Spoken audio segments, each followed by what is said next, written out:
Hi, this is Mathias Engelmann at Carolina Raptor Center, talking to you today about exercising birds in the rehab program. Send us your questions as we go along, and hopefully I can keep up with those.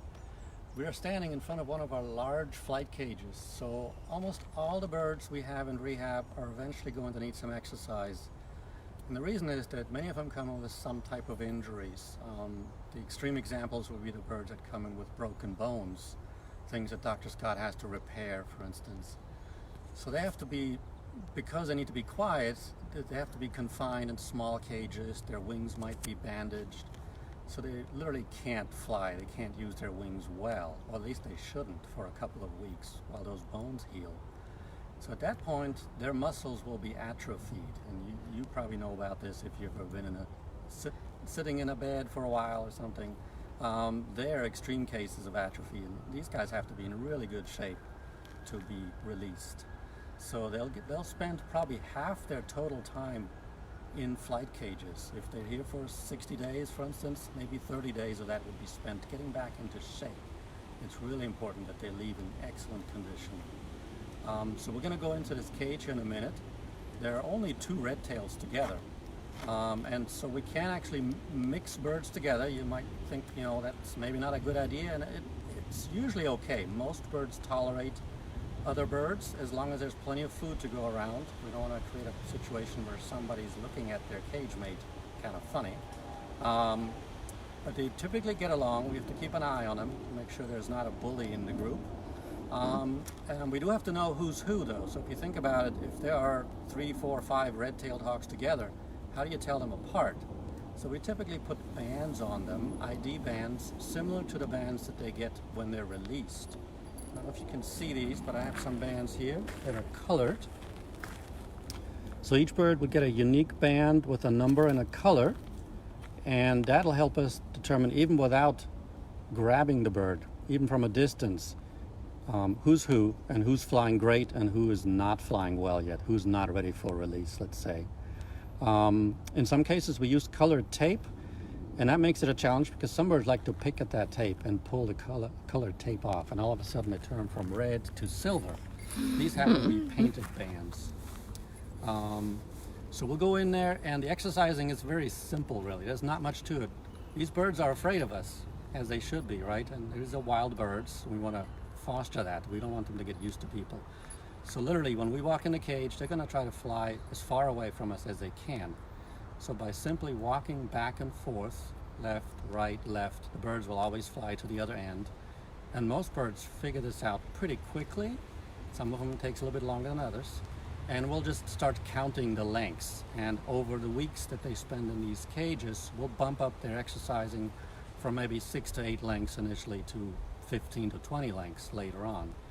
And we'll notice things like, well, how fast are they flying? Can they use both limbs equally, if we're talking about a wing injury, a wing fracture, for instance? Are they gliding? That's one of the things we're really looking for. If they're in really good shape, they'll be able to glide about 1/3 of the length of the cage without spending hardly any effort at all to get to that speed. We're looking for them to dip down versus not dipping down. You might see that when we step in there. And how quickly do they get tired? Although we can't always rely on that. So you might see notes, if you follow RaptorMed, you might see notes that say OMB, which is an abbreviation, stands for open mouth breathing. That's sometimes a sign that they're not in great shape, but it can also be a sign of stress. Just by us being in the cage, we can change how they're behaving, and they might get stressed from us, not from the fact that they're getting exercised. So not everything is simple, cut and dry, unfortunately. Let's see. All right, let's go ahead and walk in there.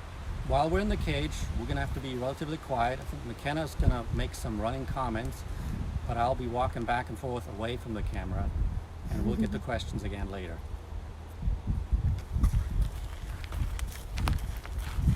What is the most common type of bird that we get through the rehab center? It is going to be either red-tailed hawk, red-shouldered hawk, or barred owl. Those three are always the top 3 species we admit every year. All right, so here we are approaching our cage.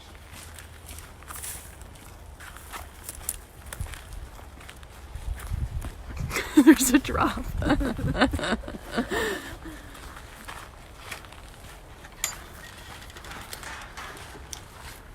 this is a double door system.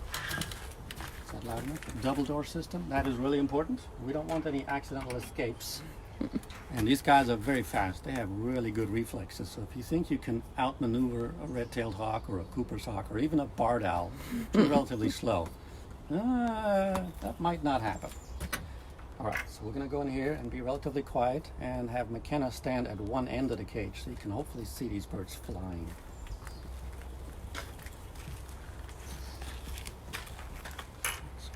I'm going to go either end that way and face us.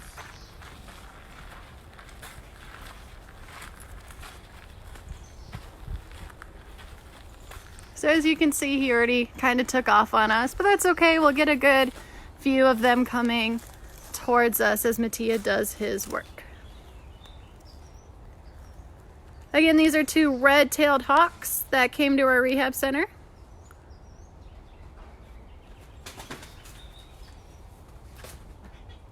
So we're looking for a few things when the birds fly back and forth. So we're looking at the symmetry of their flight, and that'll show if one wing is stronger than the other wing, which would probably happen if they did have a fracture.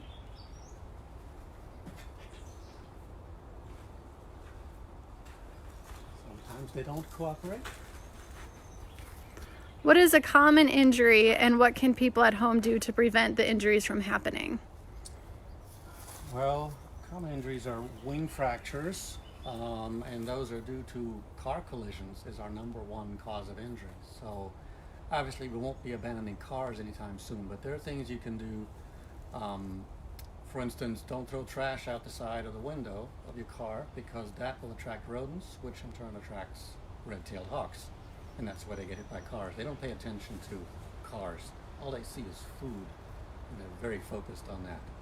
So you're saying all I have to do is simply not throw trash out the car window and we can help red tails.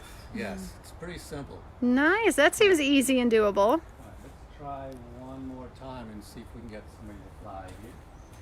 Notice one bird's already on the ground. He's not happy with this arrangement. No. So this cage, this is the last step towards release. So they start out, like Mathias said, in smaller enclosures and gradually build their way up to these really large enclosures where they can really start exercising. This is our pre-release cage. Some of the birds even get live prey to practice hunting. Like babies, they need that practice before they're released. We want these guys to be successful, so it's really important that we make sure these guys are 100% better before we release them. We want the best lives for them that we can possibly give them, and making them do exercises like this is one way that we can increase their survival expectations out in the wild. Yeah, and you can see, Kristen mentioned live mice, so this would not be the ideal cage for live mouse testing because the mice could simply hop out and scurry out there. But we have other cages designed specifically for that purpose. But if you saw that red tail flying, he was doing pretty good. He wasn't exactly gliding a whole lot, but he was starting to glide the last 10 feet or so. So that's the start of the process. As they get stronger, they'll literally be able to glide the last 20 or 30 feet in this 100-foot long cage. This is an ideal size cage for a red-tailed hawk. So smaller birds can get away with smaller exercise cages, like a screech owl or a kestrel. Probably only needs a 30-foot cage, but something as big as a great horned owl, a red-tailed hawk, an eagle, a vulture, or an osprey, they all ideally have at least a 100-foot flight cage. Otherwise, there's just not enough exercise involved to get from point A to point B. It takes them just a few flaps. Where will we release these birds when they're ready to go back into the wild? Right, so ideally we'd love to get them back to where they came from, but that depends on a couple of factors. Number one is how far away is that? Because they don't necessarily travel as well now when they're in great shape as they did when they were injured. When they were injured, they might have been literally laying in the bottom of a box and didn't move for a 2-hour car ride. Going back that way, they won't be that quiet. They'll be bouncing off the walls in a dark box, and they could literally injure themselves again, unfortunately. So we have to keep that in mind. We also don't like to take them back where they came from if there's any sign that they were a gunshot victim or any kind of intentional injury, because we know that site is, suspicious. So we keep an eye open for other open habitats. We have volunteers and even members of the public call us with sites that might be a good release site. If somebody has a farm, for instance. So we'll try to find local spots that are within a reasonable driving distance. It also depends on the species. Some birds travel better than others. For instance, a Cooper's hawk would be at one end of the extreme. They're very high-strung, notorious for bouncing off the walls, even in a big cage like this. So we couldn't really transport them any further than, let's say, half an hour or so without taking a big risk. How long are they typically in this cage being exercised? So it depends a lot on what kind of injuries they suffered initially. It could be as little as a week. If they were just stunned, let's say, by a glancing blow from a car, we just want to evaluate them after they've recovered. And they are not necessarily atrophied at that point if they've only been here a few days or a week. But the average fracture, let's say fracture to the humerus or radius ulna of the wing, will probably spend at least 3 weeks in here and sometimes longer. So the average bird is here about 60 days, 2 months, give or take. But some of them can be here a lot longer. It just depends on complications and how exactly that fracture has healed. Whether they have dropped some feathers in the meantime and they need to regrow new feathers.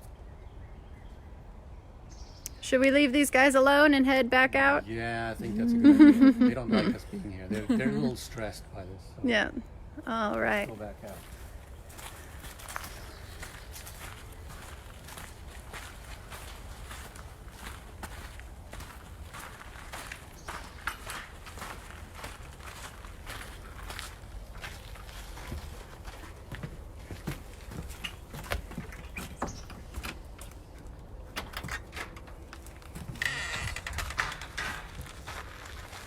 What do we feed these birds while they're here?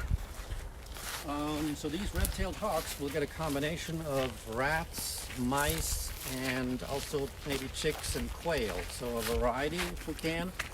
It all depends on the individual. Every bird is different and some have their preferences, literally. But we'll try to stick with something that's relatively natural so that they recognize it and they get the whole animal. They need a whole prey item, not just parts of it. That's how they get the full nutritional value, a whole mouse or a whole rat or something like that. All right, just wanted to mention real quick that a lot of the cages we have here at Carolina Raptor Center were built with corporate support and actually built by volunteer labor, believe it or not. Even something as big as that. A lot of the slats, for instance, were put up by volunteer groups, and the slats were purchased with money donated. So there will be opportunities in the very near future to help support your favorite birds here at the Raptor Center at the new Quest facility. Possibly as early as starting this summer, we'll be building some new display cages there. And we would love to find corporate sponsors and volunteer community groups, whether they have experience building or not. Sometimes we can use just labor forces to dig ditches or dig holes or something, carry lumber. So get in touch with us at some point if you think your company or you or your community group is interested in helping us moving forward, moving into Quest by this summer and fall. Awesome. Well, thank you so much, Mathias, for helping us out today. Tomorrow we will be doing another live stream at 11, so tune on in. Thank you guys again for joining us, and we will see you all tomorrow.